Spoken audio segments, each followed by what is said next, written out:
வணக்கம். நான் Piramu சங்கர். எங்களது அன்பு அக்கறை அறுசுவை சேனலுக்கு உங்களை அன்புடன் வரவேற்கிறேன். அன்பினால் செய்கிற ஒவ்வொரு காரியமும் ஆனந்தத்தை கொண்டு வந்தே தீரும். இன்னைக்கு நம்ம சேனலில் குழந்தைகளுக்கு ரொம்ப ரொம்ப பிரியமான பால்கோவா எப்படி செய்கிறதுன்னு பார்க்கலாம். பால்கோவானாலே ஸ்ரீவில்லிபுத்தூர் தான் ஃபேமஸ். இந்த பால்கோவாவை நாமும் வீட்டிலையே செய்யலாம்.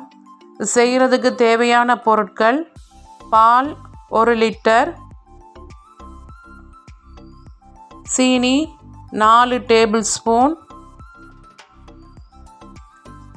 ஏலக்காய் தூள் 1/4 டீஸ்பூன்,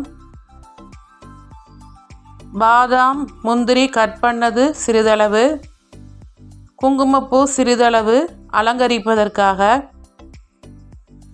இப்போ நம்ம பால்கோவா செய்ய ஆரம்பிச்சிடலாம். அடுப்பில் ஒரு கடாய் வச்சுட்டு நம்ம அதில் 1 லிட்டர் பாலையும் சேர்த்துடலாம். நான் இன்றைக்கி பசும் பால் தான் எடுத்துருக்கிறேன்.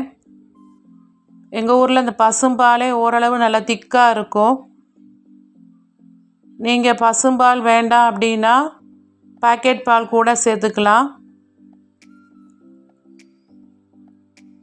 பால் சூடானதும் ஆடை படர ஆரம்பிக்கும். பாத்திரத்தினுடைய ஓரத்துலேயும் பார்த்திங்கன்னா அப்படியே படிய ஆரம்பிக்கும்.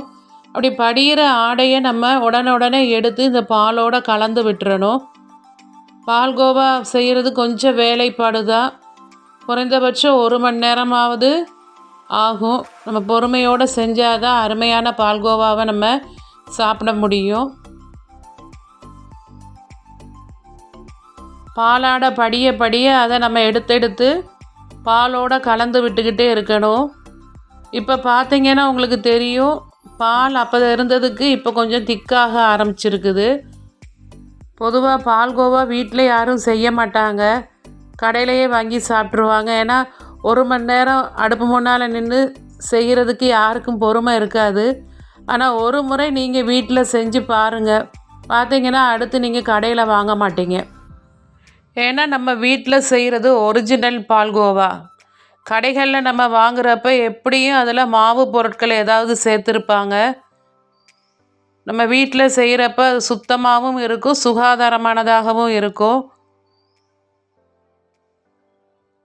நம்ம எந்த ஒரு உணவுப் பொருளையும் ஆசையோடையும் அன்போடையும் நம்ம செய்யும்போது அதில் அதிக வேலைப்பாடு இருந்தால் கூட அது நமக்கு ரொம்ப பெருசாக தெரியாது. நம்ம செஞ்சு நமக்கு பிடிச்சவங்களுக்கு எப்படா கொடுப்போம் அப்படிங்கிற ஆசை தான் நமக்கு அதிகமாக இருக்கும். நீங்களும் வீட்டில் எல்லோரும் ட்ரை பண்ணி பாருங்கள். இப்போ பாருங்கள், நல்லா பால் நல்லா கெட்டியாக ஆரம்பிச்சிட்டுது. பால் நல்லா கெட்டியாக ஆரம்பித்த பிறகு நம்ம எடுத்து வச்சுருக்கிற சீனியை இதோட சேர்க்கணும். இப்போ அது கொஞ்சம் தண்ணி ஆயிரும்.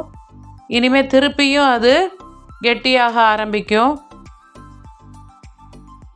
இப்போ நம்ம அது கூட எடுத்து வச்சுருக்கிற ஏலக்காய் பொடியை சேர்த்துடணும். பால்கோவாவுக்கு ஏலக்காய் பொடி அதிகமாக சேர்க்க வேண்டாம். ஏன்னா பாலுடைய சுவை இருந்தால் தான் நல்லாயிருக்கும். ஒரு சிட்டிகை அளவு சேர்த்தா போதும். இப்போ பார்த்திங்கன்னா பால்கோவா நல்லா சுருண்டு வர ஆரம்பிச்சிட்டுது.